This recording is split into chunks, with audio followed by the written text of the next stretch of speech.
Ever wondered how your camera produces well-lit images every time you take a photo?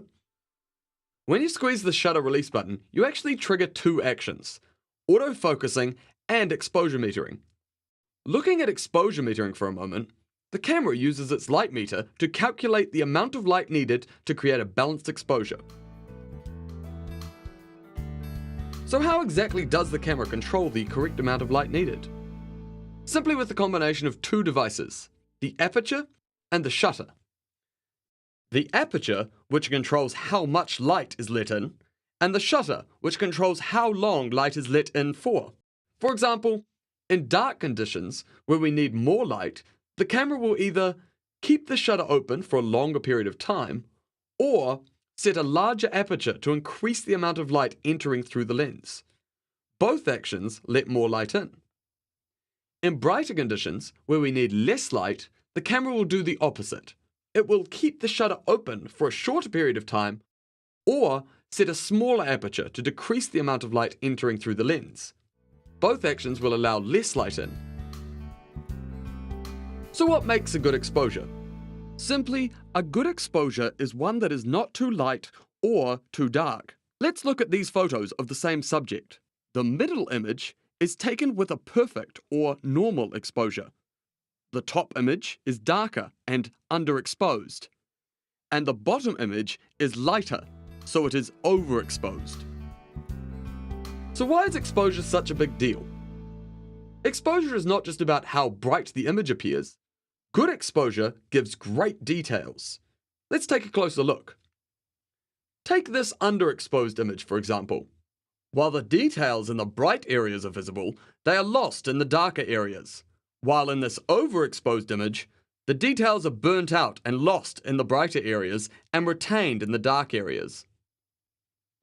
However, in this correctly exposed image, the details are visible throughout both shadow and highlight areas. So if getting the right exposure is so important, how do we do it? The DSLR is equipped with a great range of exposure modes to suit all users. For beginners, it's easiest to start with the fully auto and program modes.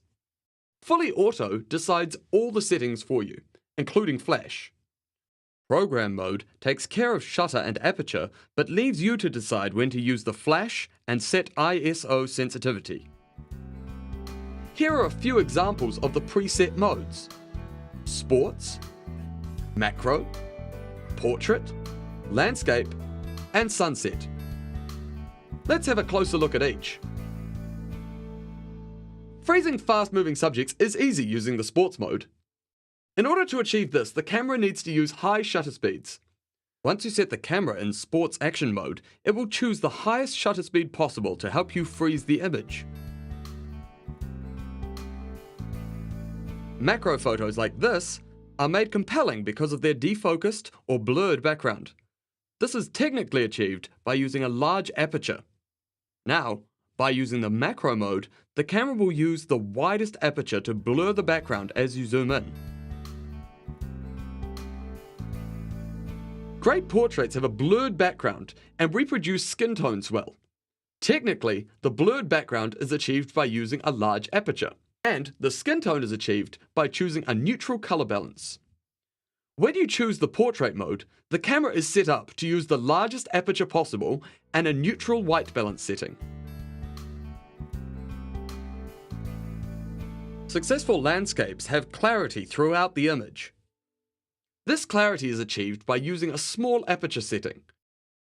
When you use the landscape mode, the camera will choose the smallest aperture possible to help you achieve clarity through the whole image.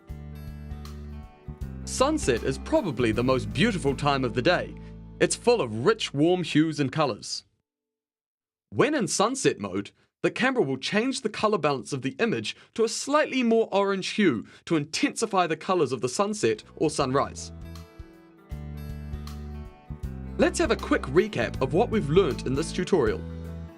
What is exposure? How does the camera control light? What is the perfect exposure? Choosing an exposure mode, and understanding exposure presets. Now that you're familiar with basic exposure, Make sure you check out the other tutorials in the series and see how else you can take creative control of your camera.